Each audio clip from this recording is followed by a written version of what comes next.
یوه شپه وه تیاره او باران روان و. یو ځوان د کلي له پای نه د ښار خواته روان و. جامې خړې، سترګې یې سورې او زړه یې دروند. د شاته نه کتل ځکه هلته ژوند نه و پاتې، بلکې د ژوند جنازه وه.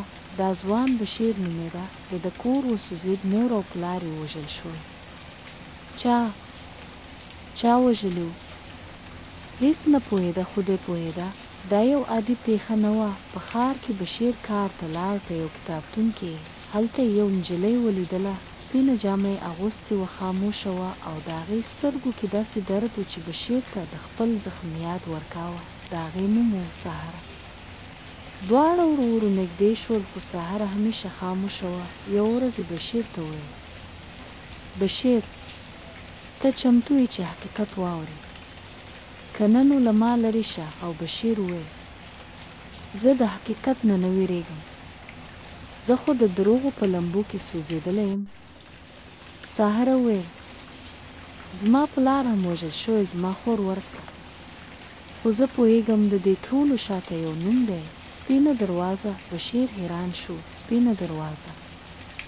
دا څه ده؟ سحره وویل: سپینه دروازه یو پټ سازمان دی، داسې یو ځای دی چې شتمن ظالمان، قاتلان او مافیا خلک پکې دي. دا خلک غریبان ختموي، د حق غږ غلی کوي، او ټول د پیسو او قدرت لپاره. بشیر پوه شو د ده د مور و پلار قاتلان هم له همدې شبکې وو. دوی دواړه د پلټنې لپاره یو شول.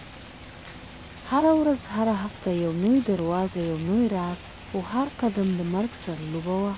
هره ورځ چې خلاصېده، شاته یا یو خنجر یا یو درد. بالاخره دوی یو لوی ماڼۍ ته ورسېدل. هلته د سپینې دروازې مرکز و. دروازه خلاصه شوه او هلته یو څوک ناست و. بشیر پلار.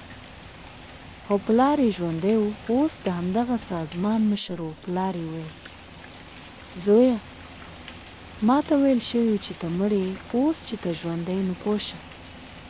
دا دنیا د طاقت لوبه ده. بشیر وژاړل: که زما مور وژلې وه پلار، او ځکه هغه کمزوری فکر درلود، خو زه د ځواک خاوند شوم. ته هم راشه، زما ځای ونیسه. بشیر ټوپک راپورته کړ، خو سحره ژر وویل: که تا هم لکه دوی عمل وکړ نو ته به هم دوی شې. بشیر غلی شو او ټوپک یې پرېښود. پلار یې ونیول شو او د خپلو ګناهونو سره بندي شو. بشیر او سحره د خپل ژوند نوې پاڼه پیل کړه، خو زخمونه تل ژوندي پاتې شول. ځینې دروازې که خلاصې شي نو ژوند ورکېږي، خو ځینې باید په خپله وتړو تر څو نور خلک ژوندي پاتې شي. دا وه د سپینې دروازې کیسه، یو راز، یو غچ او یو سخت انتخاب.